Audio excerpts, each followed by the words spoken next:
கண்மணி அன்புடன் அடுத்த வார எபிசோடில் பார்த்தீங்கன்னா, அன்பு வந்து கொடைக்கானல் கிளம்புறாங்க. எதுக்காக அன்பு கொடைக்கானல் போகிறாங்க அப்படின்னா, ஒரு ஃபுட் ஃபெஸ்டிவலை வந்து அட்டெண்ட் பண்ணுறதுக்காக போகிறாங்க. இது வந்து பார்த்திங்க அப்படின்னா, கம்பெனி விஷயமா தான் போகிறாங்க. அதனால வந்து கண்மணியை கூட கூட்டிகிட்டு போக வேணாம்னு ஃபஸ்ட்டு முடிவு பண்ணிட்டாங்க. அதுக்கப்புறம் கண்மணி பார்த்திங்க அப்படின்னா, ஆசையாக வந்து கொடைக்கானலில் குளிராக இருக்குன்னு சொல்லிட்டு அன்புக்காக தன் கையாலே வந்து ஒரு சொட்டரை வந்து தைச்சி அவங்களுக்கு கொடுக்குறாங்க. அந்த சொட்டரை அன்புக்கு ரொம்பவே பிடிச்சிருச்சு.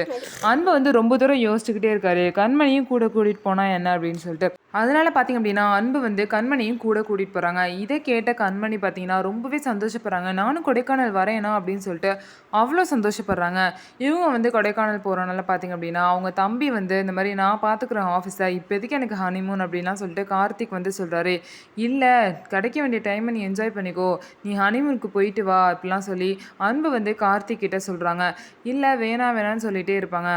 இதுக்கப்புறம் என்ன நடக்கும் அப்படின்னா, இந்த மாரி வந்து கார்த்திக்கோட ஒய்ஃபோட அம்மா, அப்பா எல்லாம் வந்து இந்த மாரி ஹனிமூனுக்கு போயிட்டு வாங்க. என்ன ஆஃபீஸ் தான் உங்களுக்கு முக்கியமா? அந்த மாரிலாம் பேசவும் பார்த்தீங்க அப்படின்னா, இது ஏதாவது ஒரு பிரச்சனையாயிற போகுது அப்படின்னு சொல்லிட்டு, கார்த்திக்கும் வந்து ஹனிமூனுக்கு கிளம்பிட்டாரு.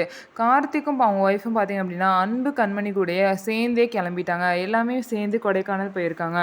ஸோ நம்ம வீடியோ உங்களுக்கு பிடிச்சிருந்தா, நம்ம வீடியோவ லைக் பண்ணிக்கோங்க. மறக்காம நம்மளோட சேனல சப்ஸ்கிரைப் பண்ணிட்டு பாருங்க.